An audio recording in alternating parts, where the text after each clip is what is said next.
Hi, I'm Eric Johnson here at Vanderbilt's Owen Graduate School of Management, and I'm here today with Adam Sansiveri. Adam is at AllianceBernstein here in town. He is the global head of entertainment and sports, and also the head of the private wealth here in Nashville. So welcome, Adam. Thank you, sir. It's nice to be here.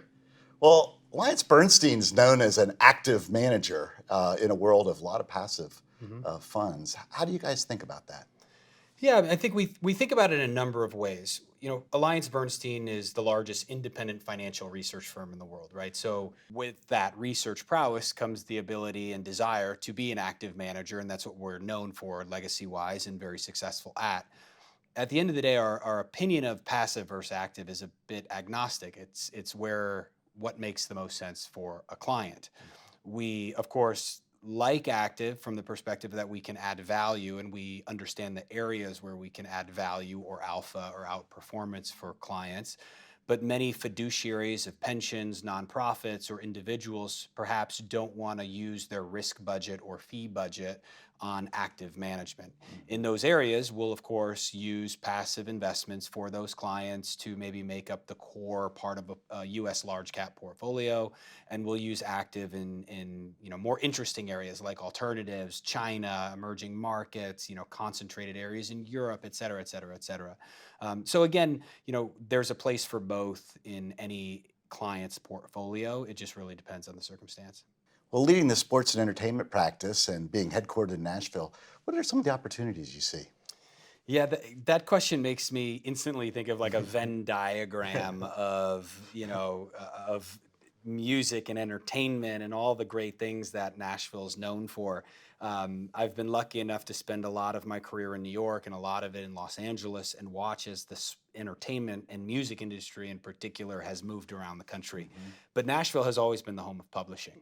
And it's been very neat to watch music come back home in not just a way of being known for country, but the strength of publishing has pulled so many other aspects of music back into Nashville. And then we've seen the explosion of our city and what's that meant for sports, right? We're talking about a new stadium right now. Yeah. Obviously the Preds, there's rumor of baseball coming. Lots of soccer excitement. There's a lot of soccer excitement, all that kind of stuff.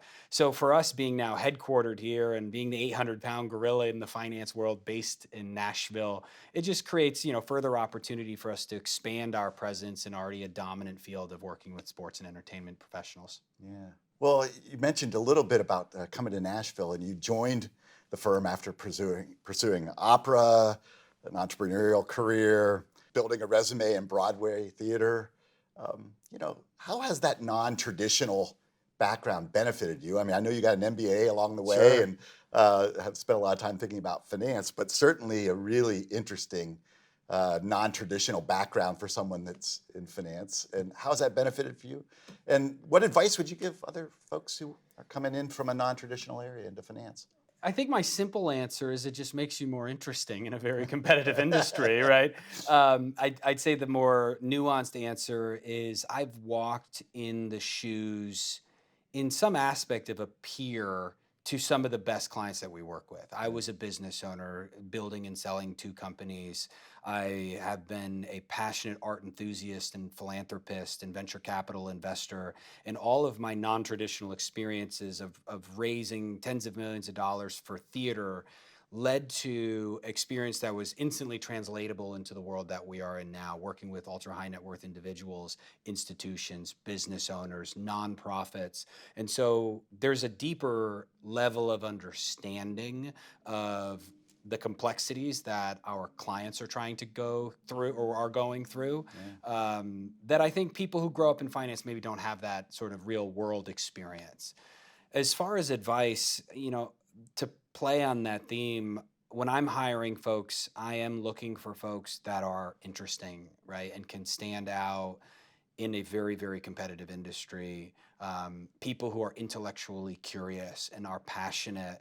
And so people who are coming from non-traditional backgrounds, my advice is don't shy away from what has made you successful already or what makes you different. You need to be a student of the sport.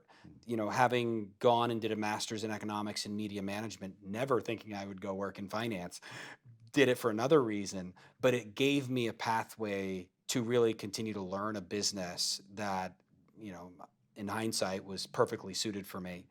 For those that come from the industry and maybe are working their way up, finish here at Owen and then go right into finance perhaps after working internships in finance, I would tell them sort of the opposite advice. You are already a student of the sport, broaden your perspective, get involved in the community, volunteer, talk to folks who are in other industries, bring your passions that are outside of work into your work, and that's going to make you better at your work day to day.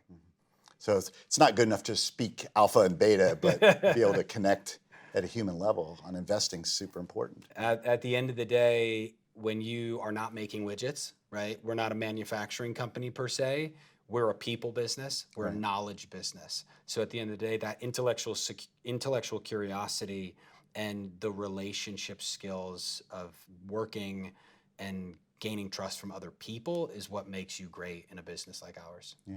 Well, one of the things I love about being at Owen and at Vanderbilt is I get to meet lots of really fascinating folks like yourself who've had really interesting careers. And I always love to ask my guests to share a leadership lesson, something you've learned along the way that you could share with others.